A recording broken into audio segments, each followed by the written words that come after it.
This is how you find the ideal candle wick for your candle making journey. Now watch closely, because many candle makers have found their breakthrough when they systematically tested for the perfect wick. And while your next candle test could be the best candle you have ever created, all this testing could be wasted if you do not have a wick testing system in place. But what makes a good wick test? What do successful candle makers know that you don't? The best wick test system follows 5 simple steps, and this guide will walk you through them all. Let's go. Hi, my name is Jay Catalano. Now, before I break it down for you, there are 2 things you must understand.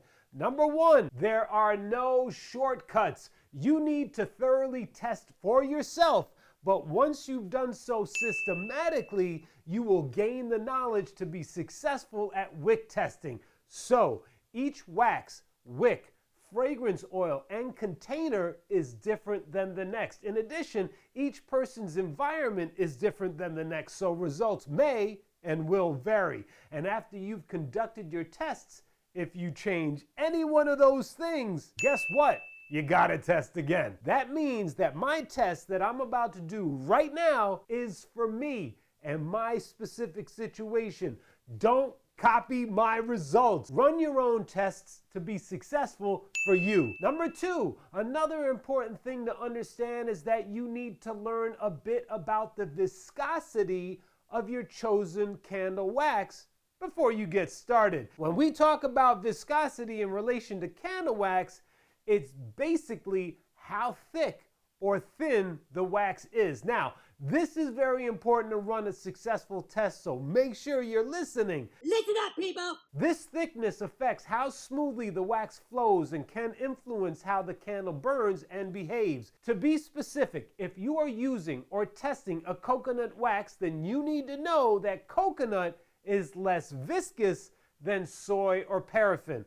Basically, that means that if you light a coconut wax candle and a soy wax candle at the same time using the same size wick, the coconut wax candle will burn hotter and faster than the soy. In general, the viscosity chart for waxes would most likely look like this. And just so you know, combining any of these waxes together will change the viscosity as well. We're gonna perform this wick test in 5 steps. Step number 1, preparation. Every great working system has their materials and supplies ready to go. So that means in order to test your candles, you need to be fully prepared beforehand, and so you need the right candle making supplies. Boink. Duh. Here's a list of the things you'll need to be fully prepared so you can run a systematic and successful wick test. 9 candle jars, your preferred candle wax, wick sampling kit, wick stickers, wick centering tools, wax melter, pouring pitcher, candle wax stirrer, liquid thermometer, infrared thermometer, scale, blank labels, paper towels, aluminum foil pans, and a rack. Now notice how I didn't say fragrance oil. Here's the thing, when I'm testing a new wax for the very first time, I prefer to test my candle wax without any fragrance oil first. Then, after I have successfully run that test, I will run this same test again after narrowing down which wicks I'm going to use with fragrance oil. Once you know your base wick without fragrance oil and 1 or 2 with fragrance oil, you can adjust according to the various fragrance oils you plan to add. You still need to test, but basically you will be able to make better educated guesses moving forward because you understand how a fragrance-free candle as well as a fragrance-full candle performs. Now, why run a test without fragrance oil first? Testing a candle wick without fragrance oil first allows you to isolate and understand the wick's performance independently, avoiding the influence of fragrance variables. This practice helps optimize wick size, identify any intrinsic characteristics as well as potential problems, which will save you time and resources before introducing fragrance oils. Now think about it this way.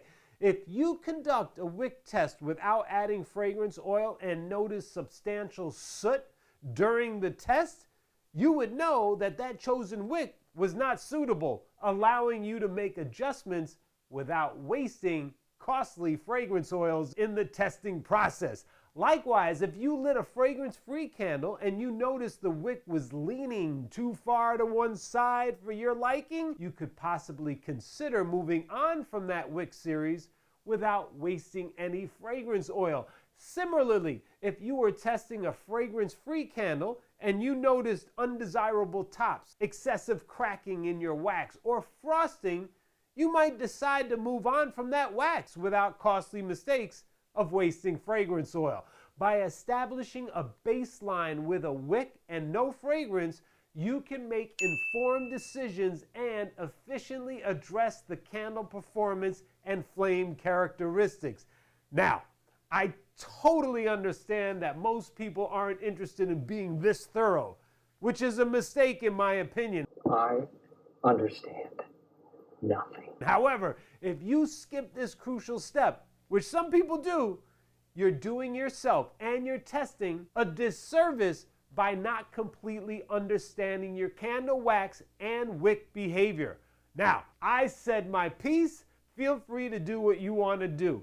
Anyway, those were the supplies you will need to be prepared to run a successful wick test. Some of the supplies will be obvious as to why you need them, and some you'll understand as we move forward. I'll link all those supplies below for your convenience. Step number 2, choose wick series. In order to choose a wick series for your particular wax, I always recommend you get a wick sampling kit so that you have all wick options you need as you test various wicks out. From these various wicks, we are going to choose 3 different wick series to test out.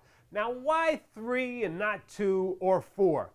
Well, you could test more, or you could test less, but 3 is not only the magic number, 3, that's a magic number. It is also a number that is manageable. So if you want to add a 4th wick, you could. I prefer 3, and so that is why I structured it the way I did. To pick 3 different wick series, you're going to go to the wax suppliers list and see which wicks are recommended with that particular wax you're using. If they don't have a list, then either email them or call them and ask for their top 3 choices. For example, I'm going to test Maker's Blend 100 wax, which is a Parasoy blend, and on the supplier's website it says that CD, HTP, and zinc wicks are perfect for this wax. In addition, you can cross-reference those suggestions in a Facebook group for candle makers by reading past posts or asking a direct question to the community about which wicks are recommended for the candle wax you're about to test. For my wax, I did some cross-referencing and found that the Premier 700 wicks are also a good option for the Maker's Blend 100. So instead of testing zinc wicks, because I don't have many of those left over, I will replace that wick series with the Premier 700 wicks. And remember, even though a wax supplier suggests certain wicks, doesn't mean that those are better than the candle makers who have a proven candle formula, or shall I say candle system. Make sense? Okay, so as a recap, I am testing Maker's Blend 100, and I'm going to be testing CD, HTP, and 700 wicks. But which size should I test? The answer will vary depending on a few factors, but we're trying to make an educated guess by understanding more about the candle wax we're using. As mentioned earlier, we briefly talked about how thick or thin each wax is. Its viscosity. Remember that word? Where am I? The next thing is, what kind of candle jar are you using? I am using concrete jars, and so I know that concrete candles burn cooler than glass and tin. Now, how do I know that? I know this because of the thermal properties of concrete. Concrete is a poor conductor of heat compared to glass or metal, which means it absorbs and dissipates heat more slowly. As a result, the concrete jar helps to regulate and reduce the temperature of the burning candle, creating a cooler and more controlled burning environment. So being that it burns cooler, I usually need a stronger wick than those who use glass or tin, because most, if not all, wick guides do not take concrete jars into consideration when they're being formulated. I am also using a soy and paraffin wax, which means due to its viscosity, I need a stronger wick to get the job done. I get the job done. I work, baby. Now, it's true that some wicks burn hotter or cooler than others. For example, Premier 700 wicks burn cooler than CD wicks. However, don't drive yourself nuts trying to balance that out. Once you start testing, you will definitely see where you are and where you need to go. Also, keep in mind that there are many variables that contribute to a successful burn, but what we are doing is educating ourselves in order to make a well-informed decision on which wicks to test first. To be honest, wick guides are not always that helpful, but with this knowledge we just gathered, I use the standard wick guide to guide my decision. For example, as you can see in this wick guide, CD8 wicks are recommended for the medium-sized containers with openings that are 2.5 to 3 inches in diameter. My jars are slightly under 3 inches, but being that my jars are concrete and my wax is a more viscous wax, I'm going to go up 2 wick sizes, which will be a CD12. Then I'm going to test 1 wick below a CD12, which is a CD10, and 1 wick above, which is a CD14. In any event, I'm going to do the same research for the HTP and Premier 700 wicks and go up 2 wick sizes as well. And this is what I came up with. I feel that through my research, I should first test the HTP 62, 73, and 83, as well as the Premier 755, 65, and 75. Now do you see why we need 9 candle jars? I'm testing 3 different wick series and 3 different wick sizes because I believe those to be the best wicks for my wax. 3 times 3 equals 9. And if you're testing 4 wick series, you need how many jars? Ooh, 420? Is it 12 jars? Yes.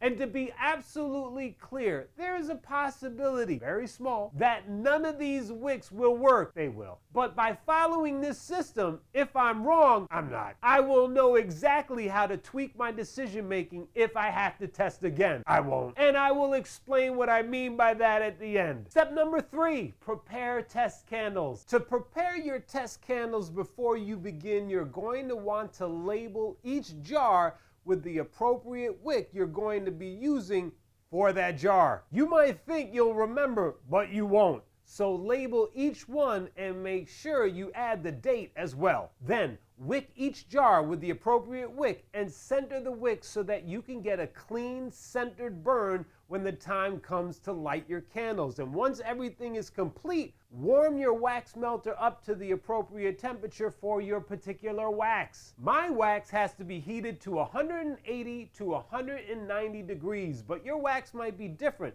So check that out and adjust accordingly. After my wax is melted, I'm going to let it cool to about 150 degrees and add it to my candle jars. We're going to make full candles. There is no need to test out half candles when ultimately we need to test out a full candle anyway. So smart. All of my candle jars have been wicked, centered, and labeled, and now the question is, how long should we wait before you light them? If you're just testing out wax without fragrance oil, I would wait 3 days and test them out then. If you are testing with fragrance oil, you should wait the appropriate time frame to give you the most accurate results. That usually is a 2-week time frame, and will it make a difference if you light them earlier? It might, and for that reason, it's best to be patient so that the test is as accurate as possible. Step number 4, burn test. This burn test we are running should be under a controlled environment because our main objective is to test wicks with our preferred wax. That means that we don't want to place these candles all over the house, putting them in different situations. Rather, we want to burn them in a controlled environment with each burn lasting a total of 4 hours. Why 4 hours? Candle makers commonly conduct candle tests at 4-hour intervals, as this length of time aligns with the standard burn time for many candles. The 4-hour time frame is regarded as best practices in candle testing, and so 4 hours is what we want to do. Should we run a power burn test? Not now. Remember, this is just to check for wick success. All other tests can and will happen once we find our wick of choice. Obviously, we are watching for safety, and naturally we want to smell how the hot throw and the cold throw are performing if we're currently testing fragrance oil, but this is a wick test, and so that is our main objective. Now, what are we looking for in a burn test? Here's how it's structured. Trim your wicks to 1/4 inch, light them, and wait 5 minutes. The first 5 minutes are important and need to be observed for our purposes. You want to make sure the flame doesn't go out of control or struggle to stay lit. If either of these things happen in the first 5 minutes, extinguish the candle, put it to the side, and we'll deal with it later. As you can see, after 5 minutes, every one of the candles looks fine. Some have higher flames than others, but none of them are giving me any cause for concern as of yet. Now, let your candles burn for 4 hours straight with hourly periodic check-ins to see how they are performing. What do we want to observe during this time? We want to see a steady flame, maintaining a height of approximately 1 inch and minimal flickering. Notice how I say minimal flickering. All flames flicker for various reasons, but if it's flickering out of control or the flame is too large, it might be a sign to extinguish the candle and put it to the side. Now, as for the melt pool, there are people in the candle community who say at the end of the first 4-hour burn, the melt pool of the wax should be approximately 1/4 inch deep, and depending on the size of the jar, the melt pool should extend from one end to the other. I'm not a fan of that technique. Why? Candles burn hotter as they burn lower, and so I want some hang up on the side for added protection. There is a difference between hang up and tunneling, and you will notice that difference as you let your candle burn. This is tunneling, this is hang up, and this is a hangover. Here's what these candles look like after the first hour burn. Again, so far so good. Some flames are better than others, but nothing is giving me cause for concern. After the second hour was complete, I started to see some of the candles take form, which made me feel slightly different than I did before. For example, the candle with the HTP 73 wick was looking slightly weak, and the CD12 wick was looking a bit strong. Nothing that makes me want to end their burns, but something to take note. After the third hour, I still felt like the HTP 73 wick was looking a bit weak and the CD12 wick was looking a bit strong. In addition, the HTP 63 was starting to tunnel a bit. But for now, that's okay. After the first 4 hours was up, I had grasped a lot of information. I'll say this. All of them did fairly well, and I will relight them all again after they cool. But here is my specific observation for each wick series after the first 4 hours. Starting with the CD series, I like the 10 the best. The 12 and the 14 are giving me a bit of an elongated flame at times, and there was some flame dancing going on. Worse than that, the CD12 was sooting. Now, it could be that the wicks need to be trimmed better, but these were my observations. In addition, the melt pool was the best on the CD10 as there was a bit of hang up, which we want. The other two had a full melt pool, which, like I said before, I'm not a fan of so early in the burn. As for the HTP series, these definitely burned much cooler than the CDs. The 62 was tunneling and the 73 wasn't much stronger. The 83 was doing well, and a wick I will keep an eye on. Lastly, the Premier wicks all did well, and I can't quite determine which one I like best yet. We'll make an observation down the line, but for now, these look good. After letting them cool down for 4 hours, I will trim the wicks and relight them for the second 4-hour burn. Now, there are some basic questions every candle maker wants to ask when doing a wick test. How tall was the flame? A healthy flame is approximately an inch. Most of my flames on all 9 candles were about an inch. One was under, but I wasn't too concerned just yet, and 2 were over. The 2 that were larger did concern me a bit, but not to the point of abandoning ship, or in this case, abandoning candles. Another question, how often did the flame flicker? I saw some light flickering from all of the candles from time to time, and that's perfectly normal. Was there any noticeable soot?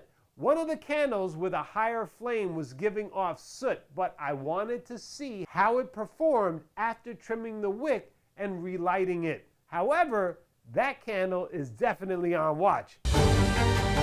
How deep was the melt pool? There were some candles that had a complete melt pool and 2 that were tunneling. Again, another 4-hour burn or 2 is going to give me a better understanding of how each candle is performing. And lastly, did the melt pool reach the edge? Some came pretty close to the edge, as I said above, and 2 were tunneling. Was there a large mushroom on the wick? I don't foresee any issues during this round of tests, as each wick is appropriately sized for its respective jar, and we aren't using fragrance oil. However, should you observe a mushroom ball exceeding 1/4 of an inch, indicating excess carbon buildup, stop future burn tests and set it aside. All in all, I feel the first round of burns was a success. Now, these are the questions you want to ask during your burn test. However, there are additional questions you want to start asking after you reach the midway point. So, as a recap, here are the questions you want to ask. How tall is the flame? How often is the flame flickering?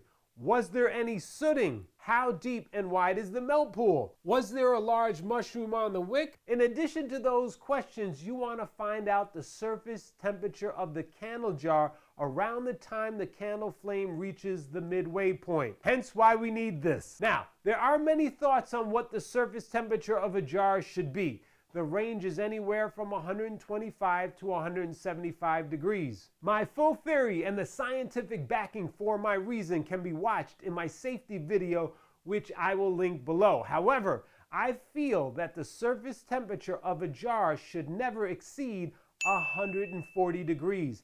And just to be clear, there is no definitive surface jar temperature answer. That's right. People think that the answer is in the ASTM. It's not. How do I know?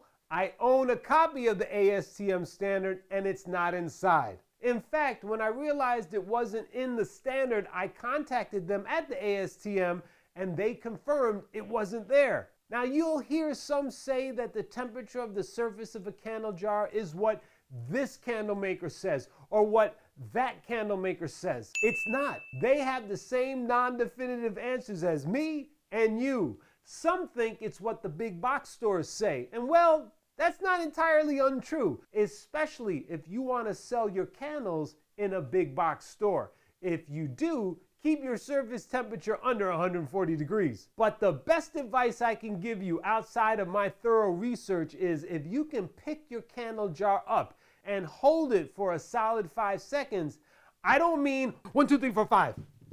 Rather, I mean 1, 2, 3, 4, 5. Or longer, that's pretty good. Once you've reached the midway point, continuing to burn your candles in 4-hour intervals, you're going to continue to repeat those steps all the way until it self-extinguishes. And don't forget to answer those very important questions after each burn.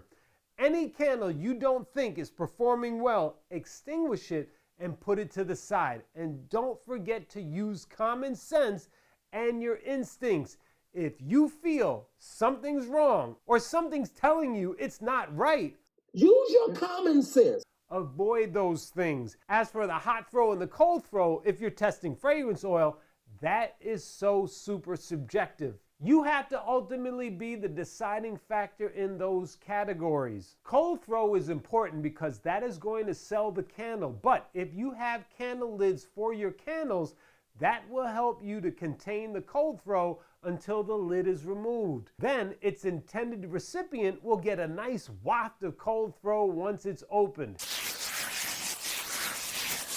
As for the hot throw, each fragrance oil is going to give off a different level of smell but I test my candle's hot throw in a room with high ceilings and 2 entranceways. Personally, I want to be able to smell the candle outside of that room or immediately when I enter it after it's been lit for a while. I know it's a good hot throw if I can smell my candle on another floor, which happens from time to time. However, with that said, my interpretation of hot throw might be different than yours, so try your best to pick a room and make a judgment call. Having friends and family chime in is also a helpful indicator. Now, before we move on to step number 5, let's quickly look at how well my 9 candles burned so we can successfully know the proper wick for the Maker's Blend 100 candle wax in my concrete candle jar. On the second 4-hour burn, I felt like all of the CD candles were doing well, but, and this is a big but, I felt like the flames were a little too healthy. You know what I mean? Yes. As the candle burns lower, the jar will undoubtedly get hotter, which might pose a problem, but for now, they're all moving on to the next stage. As for the HTP wicks, I really only like the HTP 83 as the other 2 look to be tunneling a bit. However, I will burn them just to see how they perform. Sometimes when a candle tunnels, it eventually self-extinguishes early, and I think that would be nice to see for learning purposes. But again, the 83 is my favorite. As for the Premier 700, I like all 3 with special attention on the 765 and 775. Again, the lower the candle goes, the hotter it becomes, so it's important to run the test all the way to make note of each stage.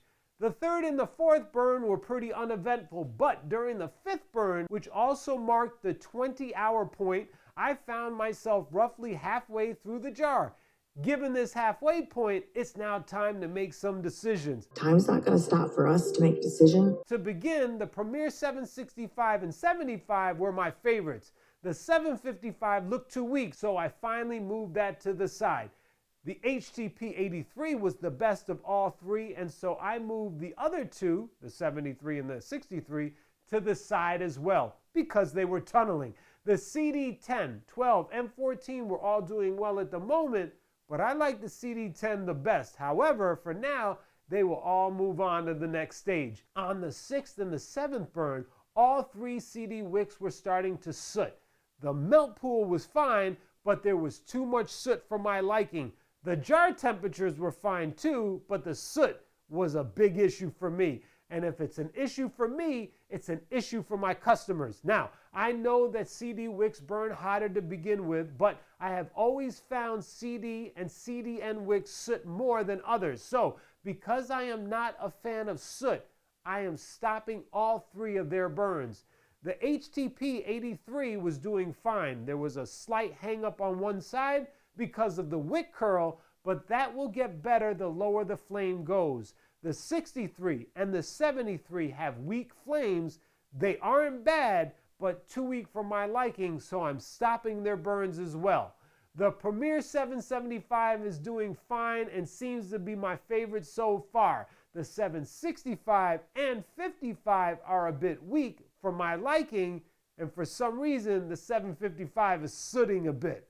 In any case, I will stop the Premier 765 and 55 burns as well. That leaves me with just 2, the HTP 83 and the Premier 775. The remaining burns I did from the midway point until self-extinguishing were pretty consistent. And by the way, the HTP 83 burned a total of 48 hours and the Premier 775 45. Both candle flames look good, but the Premier 775 had a better, fuller looking flame. The melt pools were good too, but the Premier's melt pool was a bit better with less hang up. As for the temperature, both were under 140 degrees. As you can see, I can easily hold both jars for an extended period of time.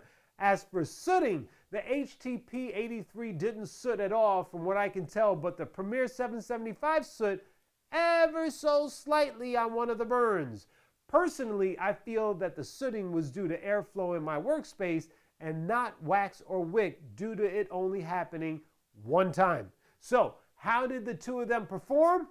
Both did very well until they self-extinguished, but I like the Premier 775 the best, which I feel is a successful wick for the Maker's Blend 100 and my concrete candle jar. Why? Personally, I thought the Premier 775 was the stronger candle of the two and stayed as close to perfection as one is going to get when testing a candle.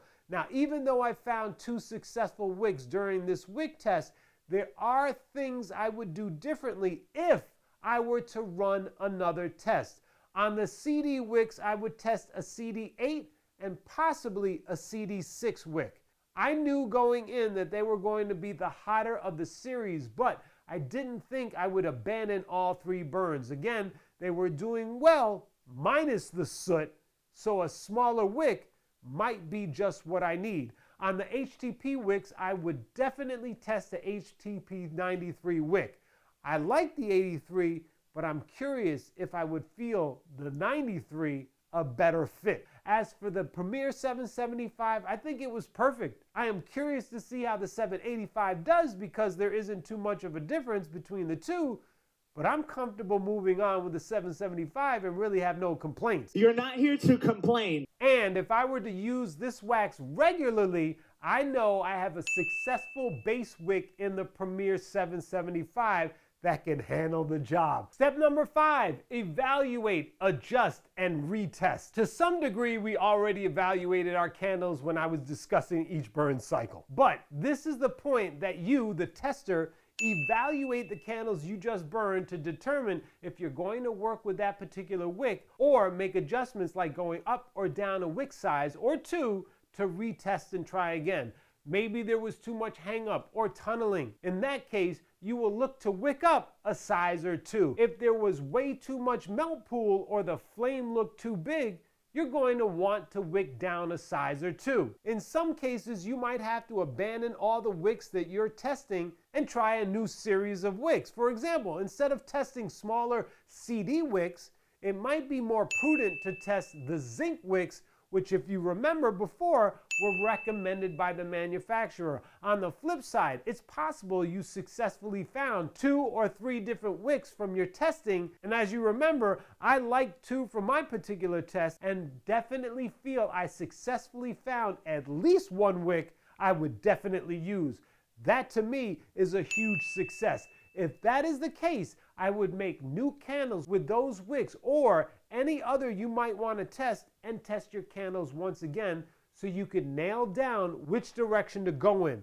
So instead of doing 9 candles again, I might test Premier 775 and 85 along with HTP 83 and 93 as well as CD6 and 8. Or, as I said before, I might forget the CD series and try some zinc wicks. I personally like the Premier 775 so much that I wouldn't feel the need to retest, but it's always a good idea if you want to see if there's a better option. Now, remember, we tested 9 different candles, and out of the 9, I liked 2 wicks that successfully passed the test. In my opinion, they were successful burns, and so I will remake candles using fragrance oil and test again. Who knows, I might get lucky and not have to change wick sizes. However, there were a bunch of candles that didn't perform well and we put those to the side.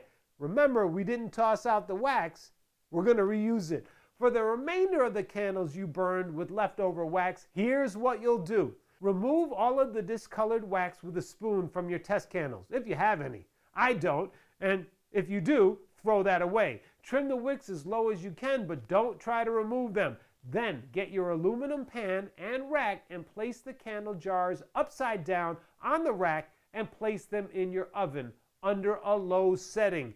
My oven's lowest setting is 145 degrees, so I let it warm up and will place them inside for about an hour. Once your wax has melted, you can re-wick your jars and reuse that wax. Please note, I would only use this wax for testing purposes and not for any other reason. Now, I know we've covered a lot in this video and for good reason.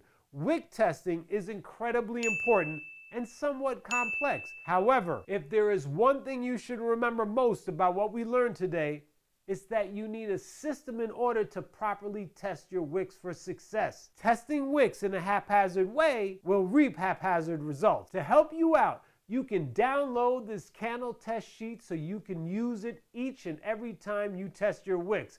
I'll put a link in the description so you can download it for free. And here's the thing. The next wick you test may not be perfect, or the one after that. But guess what? There is no such thing as a perfect candle.